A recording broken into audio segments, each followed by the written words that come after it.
We're in the collegiate championship. Winthrop is up 2-0 inside the series here, Summer. But should they be, Travis I B? I Should they be? I look, game number 2, if you missed it, back and forth affair. It was what, a 6K flip around the Yes. Elder Dragon, right? Like It it went was from a 6K devastating. up to 6K down, so that's actually 12K that they lost.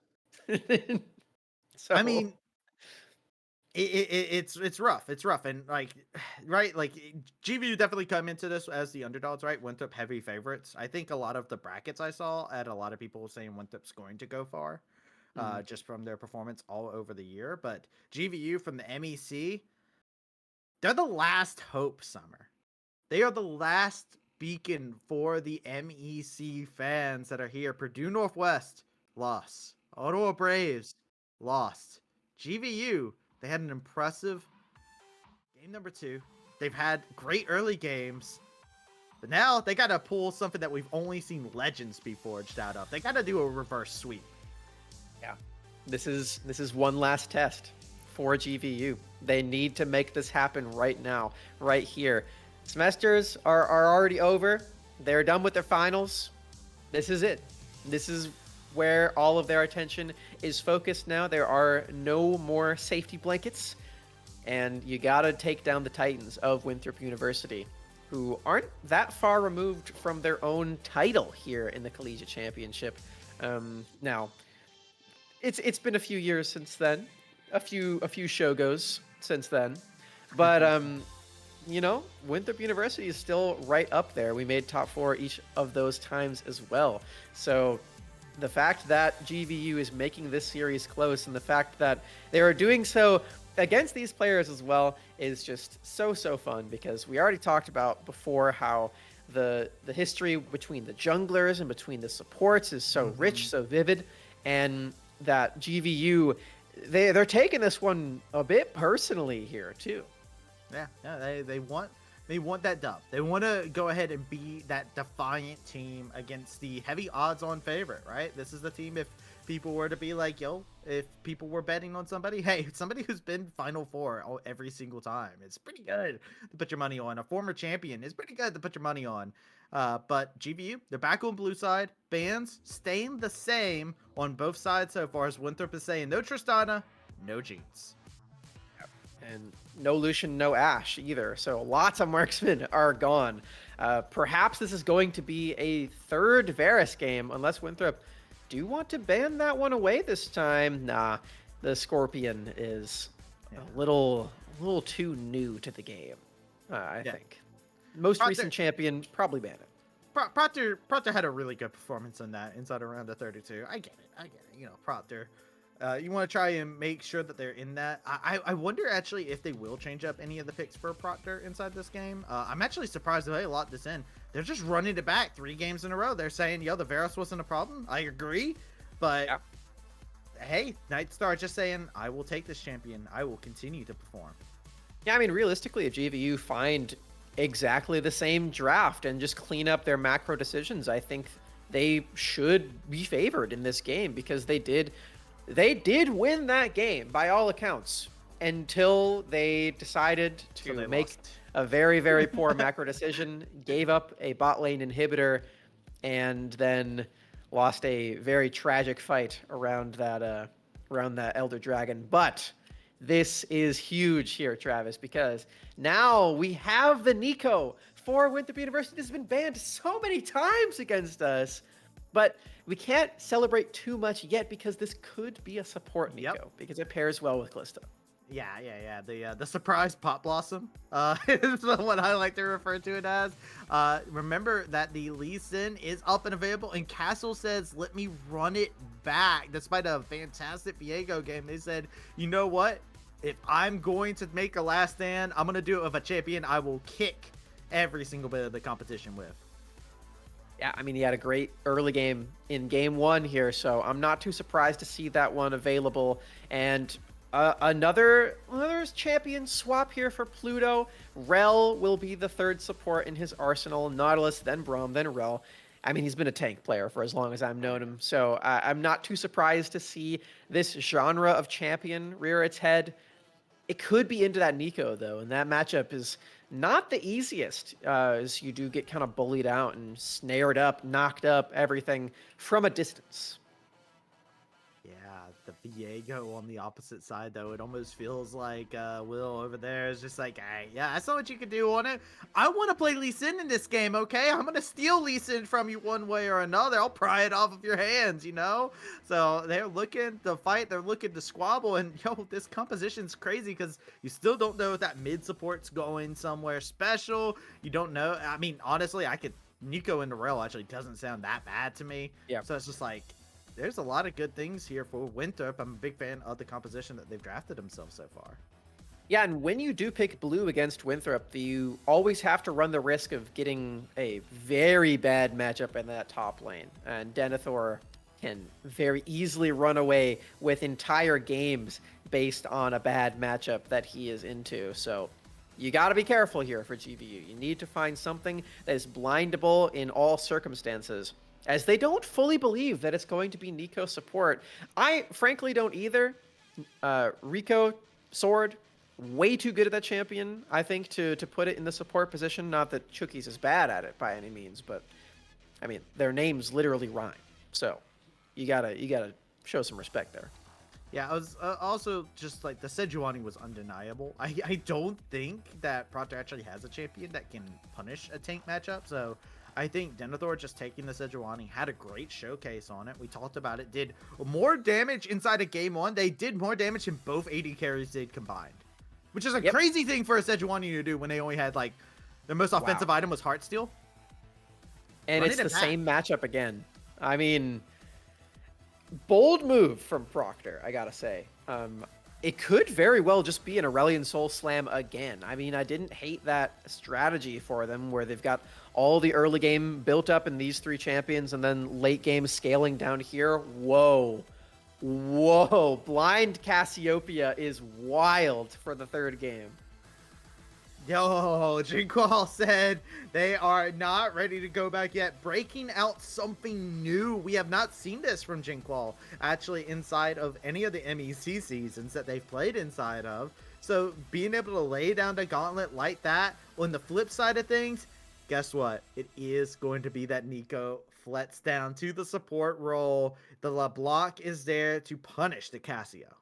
Yeah, this is why I called it the blind pick before, because it is still possible. And this does make it just so bold here, because Cassiopeia is not a champion that you can just throw into any composition. You need to have a solid baseline, and you probably need to have a winning matchup in your lane as well. She's very specialized in what she can do. She's not very mobile apart from just moving very quickly, and she needs to be in very close quarters to be able to really pop off. Now, there are some factors that make it favorable here apart from just that mid lane matchup. You do have the miasma to make sure that Callista can't jump around as easily. You are also playing against a couple of melee champions that you will be able to sink your fangs into throughout the rest of the game, not to mention your Ornn and your Rel standing in front of you. But this LeBlanc matchup very well could be the thing that makes this Cassiopeia pick become that much of a head scratcher.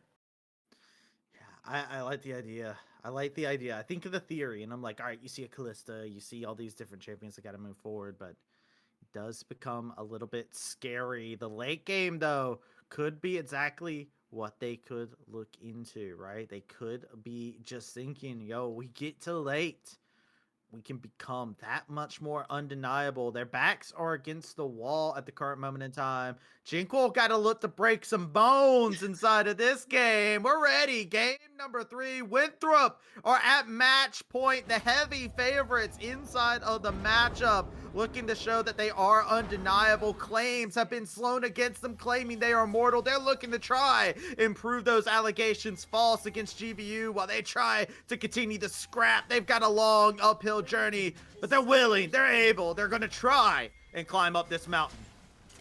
We'll see if Winthrop can make this a clean sweeper if GVU has only just begun their series, as they're down 0-2 entire bracket lives are on the line. As Travesty reminded me at the top of the show, double elimination doesn't start until the next round. So if you lose here, you are out. Entire collegiate year over. And there aren't even any more lands. That just happened this week. So GVU, literally, if they lose this game, it's just done. So this is where it all counts so much. And they picked Cassiopeia. Yeah, the final bastion for MEC. You know what, Castle though, on the last game that we saw them on the Lee Sin, I want to go ahead and reference back to game number 1 because the jungle matchup has been very important because Castle has had so much early game impact that I feel like it cannot be slouched on. The performance on the Lee Sin last time we saw it inside of game number 1 wasn't anything to slouch about, right? And I do think that if we were looking at Grand View, right, we're focused in, of course, on this new pick in a world of them picking a lot of the same champions from game number 1. This Lee Sin was the big member to make things come online for GVU. I mean, I really hope that it happens again because that early game was absolutely explosive, electric from Castle. Super fun to watch. All of these early kills going the way of the Lee Sin and the laners too. However, you got to remember as well that early game from Denethor on Sejuani. Yeah. If we're going to repeat all of the early game, then there's going to be a 3-kill Sejuani in this game too, Travesty. I don't know if you want that. I like how the series started with me reminding you of bad memories for Winthrop, and then now it's turned full head into me getting reminded. Hey, Travis, remember 90 minutes ago? No, not again. This is the one time where my short-term memory loss benefited me, dude. Travesty, remember 10 minutes ago when? No, but you know what? It's a whole new game. Forget that. It's a new look, it's a whole new game. It's a whole new moment, right? And here's the thing. If GVU is going to make a comeback, their back's against the wall, the heels hanging off the side of the cliff, they got that ocean breeze crashing in as they are looking with their tournament lives on stake. Winthrop, they're comfortable. They are 2 games up inside this series, and you know, this is a team, you and me have talked about it, tend to play a little bit emotional, right? If they're tilted, right? You tend to see a different Winthrop than what you would normally see. I feel like this has got to be really good for the spirits of the Winthrop roster. Oh, for sure. And I mean, they're also riding the high of the LAN win. That always feels good. Being in person and finding victories, as there is still Sonic Wave, yeah, Resonating Strike rather. Yeah. It resonated. Popped the passive for sword. It was like, that's all okay. Whoa. Almost got the get back on that. But here comes Will down to the bot side. Good interruption by Pluto on the dive. Can they? They will trade 1 for 1, but First Blood still goes over to mobility. Yeah, favorable trade here for Winthrop as they deny all of these minions away from Nightstar as well. This is not the same Varus that we saw in that last game where he was super far ahead very early on. No. He's got his tier at the very least. Pluto, you don't want to walk into that fog, okay? This is like some stuff out of Silent Hill, okay? There's monsters inside of there, and it's Trickster Will trying to get in there. Wakao is A-okay, gets back, mobility stays alive. Almost a scary situation. What is also a scary situation is Chucky's turned into a minion, walked mid lane, and got the mid laner's flash. Off screen, but oh my god! And the immediate punishment. Wow. I mean, that's quite the 1-2 punch here from Winthrop University, starting things off. And you were hoping to see some early kills. Well, Winthrop's got them for you. Yeah, right now it's Winthrop that's trying to grab those. Castle making impact known, blowing a flash up into the top side. And Denethor going down. Castle finding themselves finally on the board. Yeah, interesting that Denethor did decide to go for Flash instead of Ignite in this lane. And I mean, it didn't really pay off for him in the end, as he does still fall victim to the early game Lee Sin. I assume that's why he did take Flash this time, maybe to close the distance onto the Cassiopeia, perhaps. Either way, This is what we saw last game from Castle. He makes his way up to this top lane. Even though it's a tank v tank matchup, he walks away with a kill, and that's really all you can ask for Lee Sin. Kind of poetic how we started off our broadcast hyping up the story between these two junglers, the storied history that they did have, and both of them inside of what could possibly be the final game. They're showing up, showing out, right? You had a quiet Maokai game inside the last one, right? Wakao now over here like, all right, you know what? I can show you guys I could be the carry too. I couldn't play full AP Maokai because my team wouldn't let me. So here I am playing Viego, popping off. I mean, the tank Maokai did put in a lot of work. I don't think you can be too mad about that. Maybe it's less fun, but winning is fun, as my girlfriend Rose likes to say. When we lose our game and I say, I had a great time with you, and she says, I didn't. We lost all of our game. I hate you. We're breaking up. So real for that, honestly. I respect that so much. Oh, I'm taking a little bit of a trade. You can see the impact. Both junglers hovering around mid lane. The Castle trying to get a little bit of impact onto Sword, but not happening. This is just going to be a shove fest, and now they're going hunting for a little bit of Castle's jungle on the bot side. Could be yet another potential dive. Mobility's calling the shots on this one. Said, yo, guys, remember what they did to me last game? Get them. The boys are lined up. They're dropping down into the bot side of the matchup here. Chookies is coming in first to lay in the groundwork for the team. And now the tower dive is in full effect. But it is a trade 1-for-1. Looking to go ahead and capitalize it a little bit more. Will taking one extra tower shot. The arrow looking to pierce. Sword finds the kill as Grubs are slain on the opposite side of the map.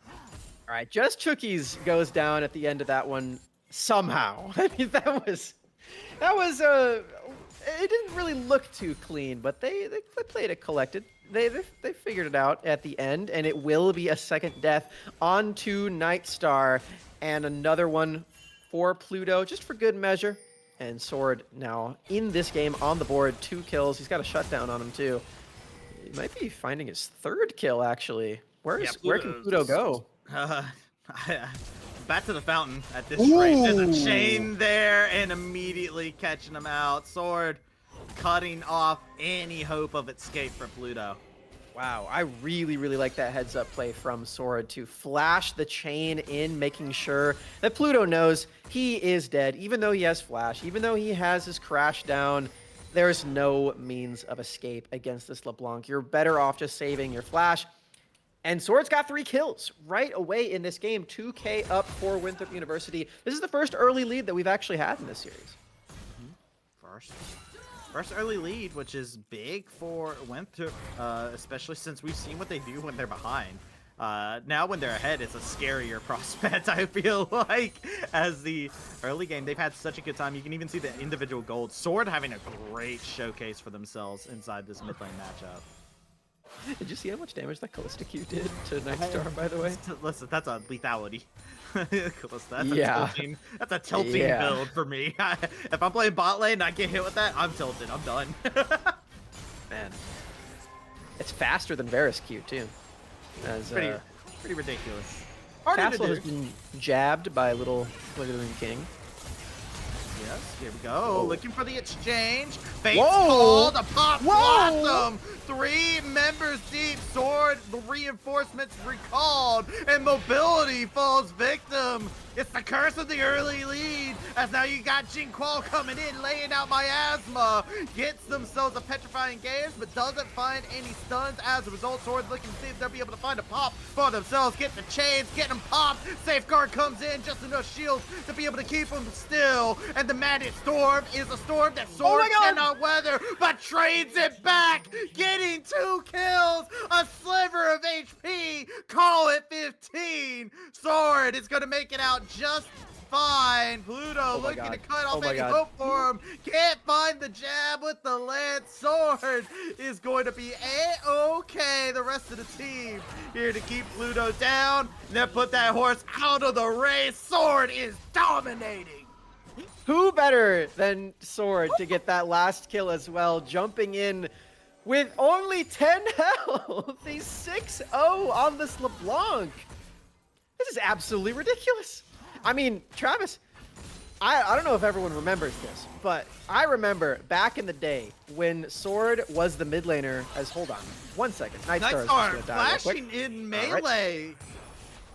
That is rudely interrupting me as Nightstar as he decides to die under his turret. But anyway, Sword, if you'll remember, was the mid laner for TSM Academy back when it was that. And his signature champion back in the day was LeBlanc. And it's a very different champion than how it is now. I think in the current year, most people remember LeBlanc as the AD champion. Yeah. Look at these trades. Those twin things, by the way, sinking on in. That has a little bit of an exchange. Denethor inside the jungle. He is going to get caught out. Goes ahead, throws out the Glacial Prison. Good catch out while the Viego finds a kill onto Pluto. Jinquil's out here trying to sink their fangs into anybody within range. Lookout needs to get out. Sword as well. Grandview aren't out of the game just yet. They do have some good things going for them, but Winthrop's kind of scary. Yeah, specifically in that mid lane position, already has the Luden's companion. And, I mean, the tank matchup not quite going the way of Denethor this time around. He hasn't even taken any plates yet. What's going on? This is not the Denethor that I know. It's not. This is a different Denethor. Well, it also feels like it's a different Sword, right? You were talking about the storied history of them, right? This gold lead is almost purely inside of Sword and this Callista, right? So it feels like, well, Denethor had a very big talking point inside of game 1, game 2. Sword and Mobility said, ooh, me next. They're having such a great early game now. And now securing themselves the second Drake of the game as we move our way into a Hextech Rift. Yes, I believe I was right about that. So gonna be some gates popping up around the Rift. And, I mean, that's just gonna amplify the movement of this LeBlanc even further. You have to be even more terrified of this champion. You were talking about Silent Hill earlier. I think LeBlanc would be scarier than anything that game has. When you're 6-0, yes. Yeah. LeBlanc is very terrified inside this game. I can absolutely say that, especially because if you're GVU, you're flipping it over to the other side. Rod of Ages just got completed, so you're stacking up that number right. You're on a timer on this champion. You've gone the scaling route. Oh my goodness, that was a kick that we saw getting followed through over into the bot side. Castle can't find the target. Sword so slippery, so elusive on the LeBlanc. You did have to flash away, though, and Castle, the better end of the deal there. But because he's on bot side in that 1v1, Proctor is completely isolated. Yeah, Proctor got no hope, no teammates there. Nothing that could be done about that play.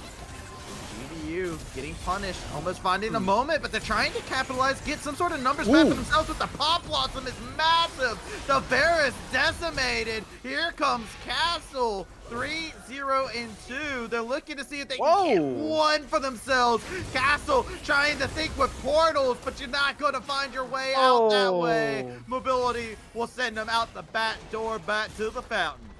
And both of those Sonic Waves whiffing. Super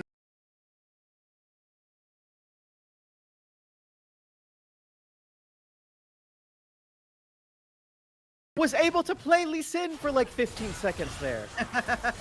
It's a feels good moment, but the petrifying gaze is not feels good. Jinquil not being able to find their moment, and Sword capitalizing upon it. Lots of damage traded back, but still, these plays, they're just inches away from turning out good. GVU are trying anything. They're throwing stuff at wall to see if it will stick.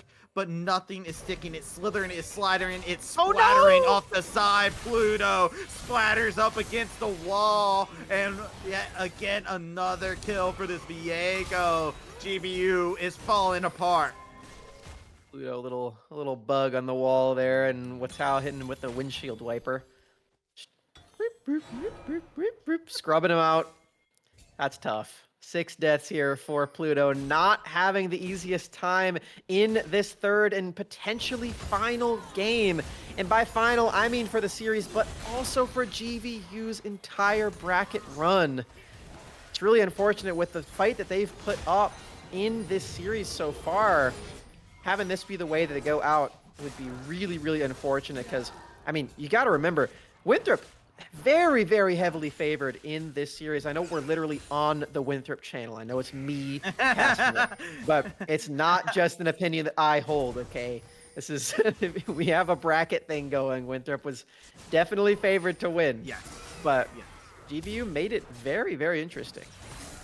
Yes, they sure have. And they have been able to push Winthrop to the limit, especially in game number 2, right? It's very fond in my memory if we take away the last 5 minutes of it.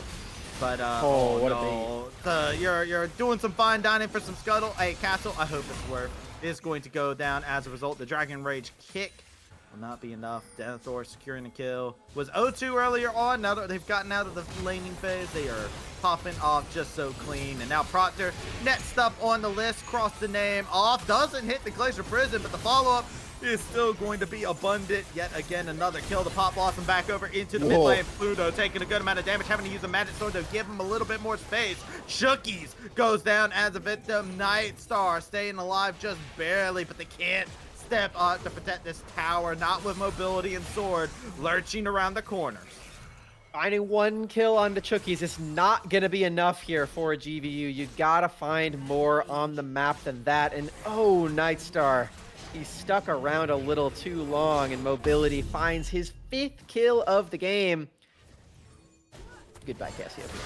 Yeah, Petrifying Gaze hits its mark. If they could actually land a couple of the Twin Fangs, but they got stunned up, they got rooted on up, they can't continue to move on it. Sword ever so elusive on the champion. LeBlanc is going to continue popping off. This is just a legendary performance by Sword. Now Pluto caught out of position yet again. Got the root onto 2 members. They immediately turned their attention over to Castle as they're looking over, trying to take this jungler off the board a little bit more. Chookies is completely unrelenting on this Nico support. Yeah, I've been hoping and meaning to say something about this before, but I was saying earlier how I was really hoping that it was going to be Sword on the Nico. I'm pleasantly surprised at how good Chookies has been on this one. Like I said, I knew that he would be good. That was not the portal to take. This is we're thinking with portals goes wrong. As now we got the Glacial Prison. Doesn't hit onto Pluto. Pop Blossom neither. They're just within arm's reach, but they can't find the kill shot. But now Nightstar is going to offer themselves up as tribute. They knew there was no way out as mobility was there to cut off the escape. Pressure put upon GVU with this double kill. It goes over to mobility. Herald is summoned. They're going to drive that one on into the tower. -10 science collaboration points there for Castle, and -3 kills for GVU as they're about to lose another turret down to this bot lane as well. The inhibitor is under heavy fire. Sword is also under heavy fire. Yeah. Jinquil wants to get that. They want to get their 1 kill off of this. This will be a big one, big shutdown, but over onto the bot lane, they got the call of the Forge God. It's on direct. It's a hotline. Magnet Storm coming through. Not able to find the mark. Castle hits the Dragon Rage kick, and that's a big shutdown. His mobility goes down. But check out the Viego. They're going to switch around a couple different forms. Get themselves that double kill. But yet again, another shutdown. GVU finding some good bits of money to influx into themselves. But we're almost 20 minutes into the game, and it's almost an unsurmountable amount of gold. It's over 10K. Well, here comes Sword as well.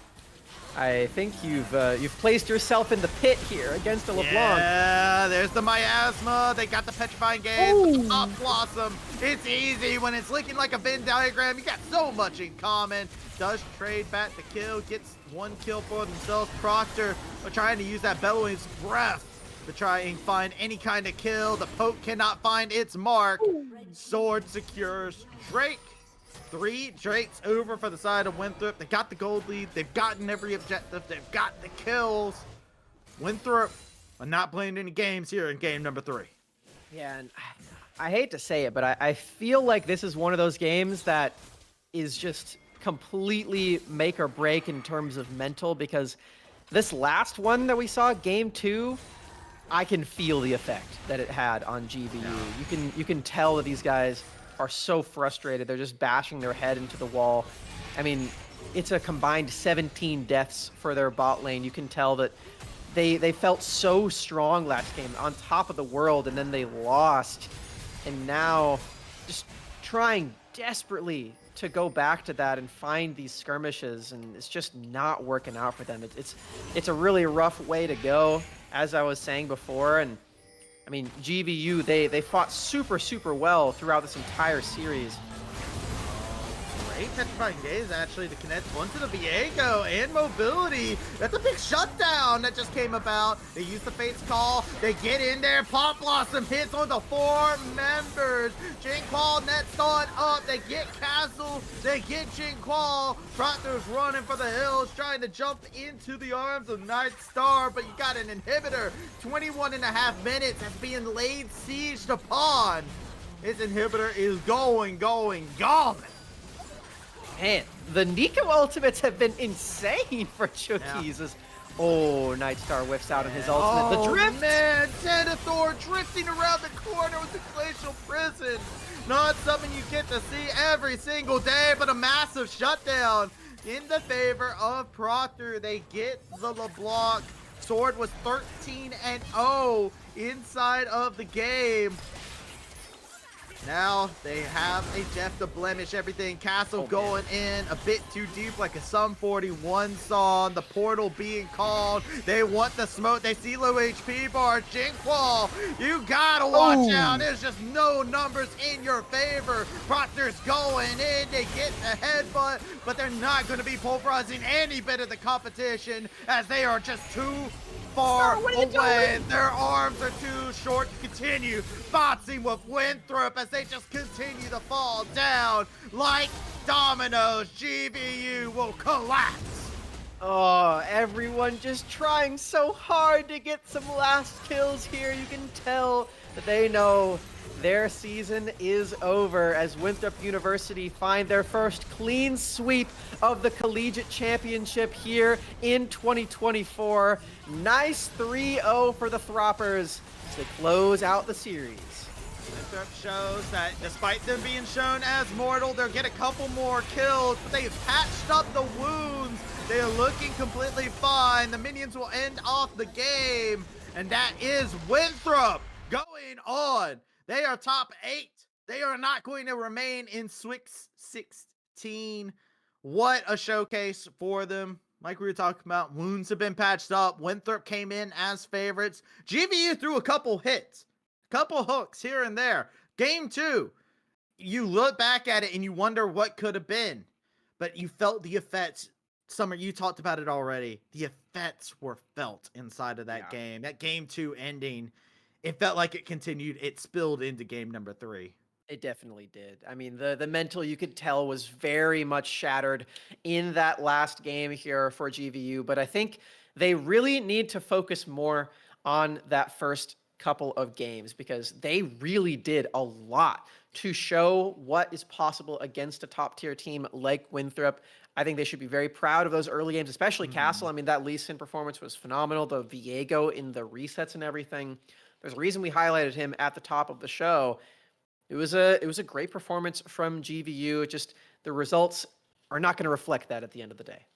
Yeah. It was good display from the GVU players. As you know, MEC representative. I know we didn't have any MEC teams continue forward, right? I do know that there is that heartbreak. There's that level for myself, but I am proud of all the MEC players that played today. I mean, Sweet 16. That is top 16 inside the country. Nothing to slouch about. But for them, inside of this series, Winthrop was unconquerable. They have just looked so good. And this is looking like a return to form, honestly, from the team that we saw taking down teams inside of amateur scene, right? They were the team that has looked like heavy favorites coming in. The question was, where's the mental at? Where's their head at? It looks like it's feeling a lot better. I'm very happy. I cannot be happier with how we bounced back here.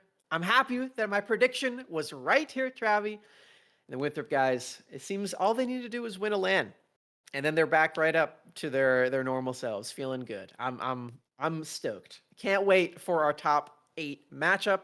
But I think before we get there, we have a little bit of an interview, if I'm not mistaken. Yeah, so we're going to take ourselves a short little break, I do believe, to set everything up for the interview. We'll have Denethor from Winthrop, so make sure you do not touch that browser, as we'll be right back with Denethor, so don't go anywhere.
Welcome back to the Collegiate Championship action. We're here with Denethor, victorious top laner from Winthrop. First and foremost, how does it feel for you coming out of that series with that 3-0?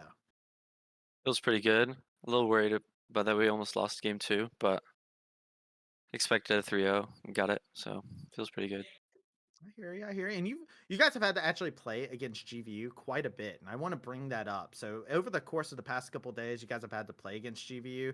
Has that led into any adaptation for you as a team, or just the fact that you guys had to play against so much, you just felt very confident?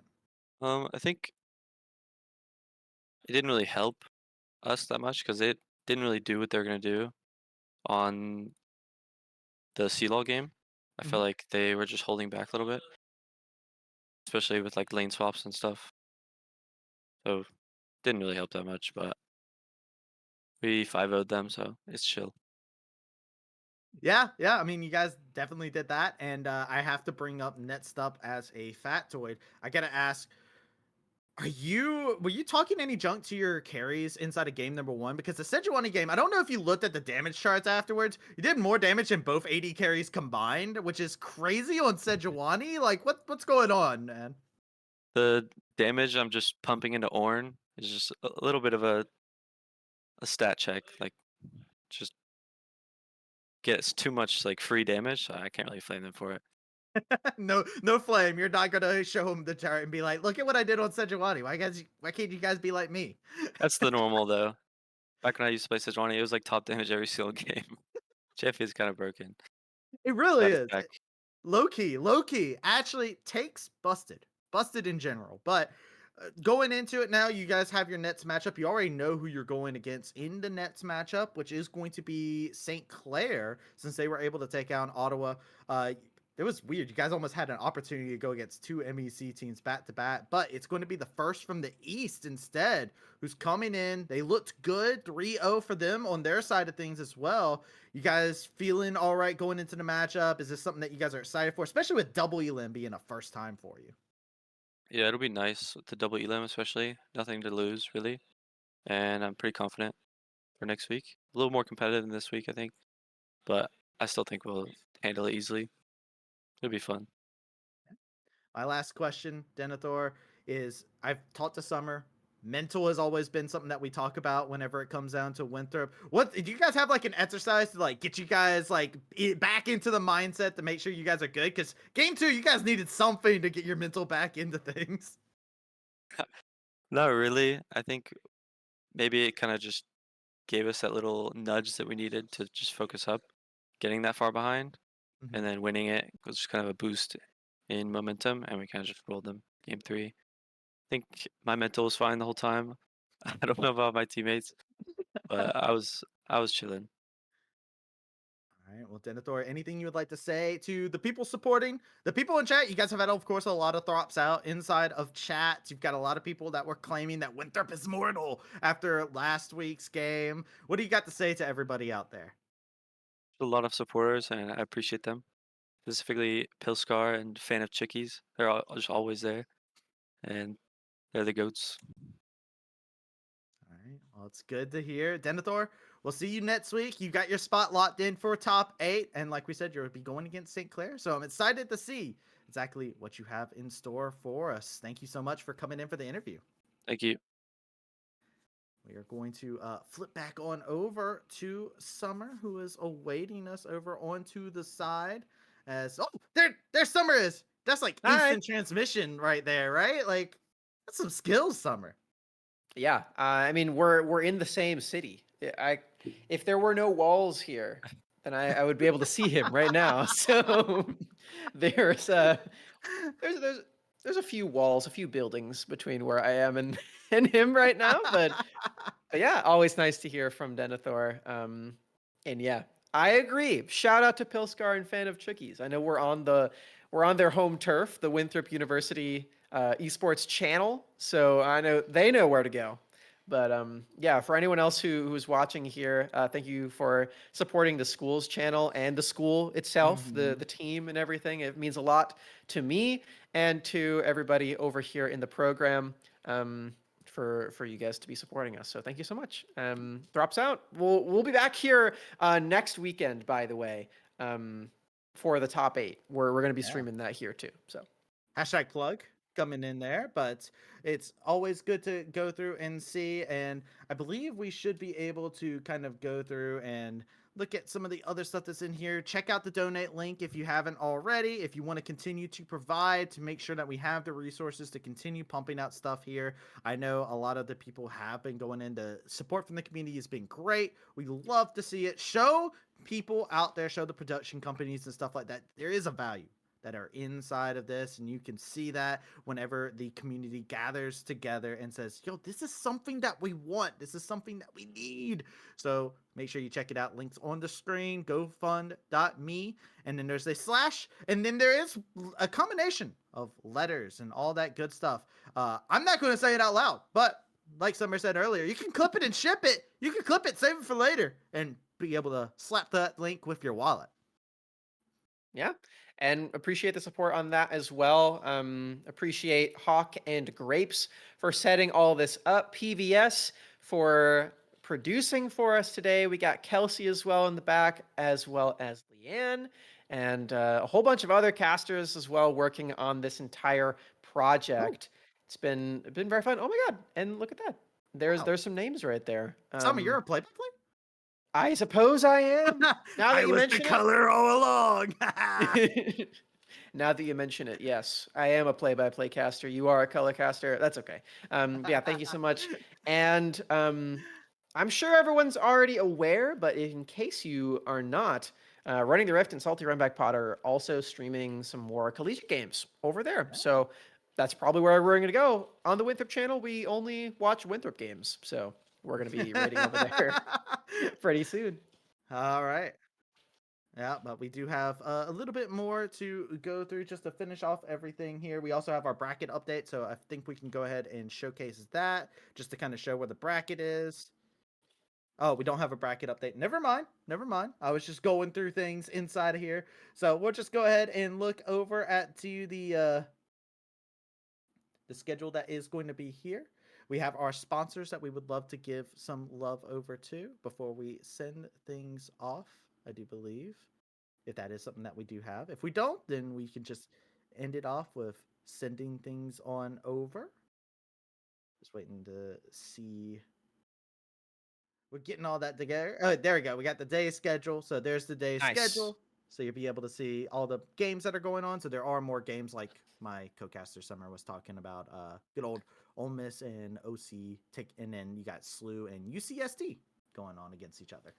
Yeah, some big heavy hitters in the bracket are playing today. UST already won their match. Ole Miss and SLU are now in the middle of theirs, and of course, we just watched the Winthrop game. I think the other really big heavy hitter, of course, Maryville did win yesterday. So, Yep. yeah, lots of fun stuff happening in this bracket. It's been an action-packed weekend, honestly. I have been pleasantly surprised by a lot that's been going on. So, yeah, CLOL month is always fun, and this year is no exception. Thank you to our sponsors and whatnot. And real quick, just to go through, we do have to give a shout out to our over $100 donators here. So I'm going to run through these. I'm going to do my darndest to go through these real quick for you. Let's get it. We got Brento Muhammad, Garrett Barrison, Benson Patterson, Anonymous, James Vanderbree, Anonymous, Gregory Adler, Polestar, Sandor Hall, Anonymous, Sean Shannon, Daniel Clerk, Powell Wiesman, Manuel Sanchez, Brandon Collimer. I know that guy. Gord Cast. I also know that guy. You I know don't a think lot that's of these his name. people. Yeah, I know a lot of these people. John Perkins, Leo Silverman, Shivnit Sharma, Angie Fan, Gavin Hung, Nathaniel Beerhane, Timothy Boy, Burhani. Barani. Yes, thank you. Timothy Boy. I think that's how you say it. Ian Ford, Kyle Up Gamer, Anonymous, Ryan Theo, Aaron Lee, Alan Ignacio, Peter Erickson, Anonymous again, lots of Anonymous, Andrew Franklin, Tiffany Tran, Beverly Rospico, and Josh Sides. So thank you to all of those. And yeah. Ending off Great. with the Winthrop director. Yeah. And Sounds amazing. it drops out. Drops out. Drops out. All right. I think that's how we end it. GG's everybody. Have a GGs. nice Sunday. All right. Have a great rest of your Sunday, and we'll catch y'all for more Happy CLOL Cinco de action next Mayo. week. Bye.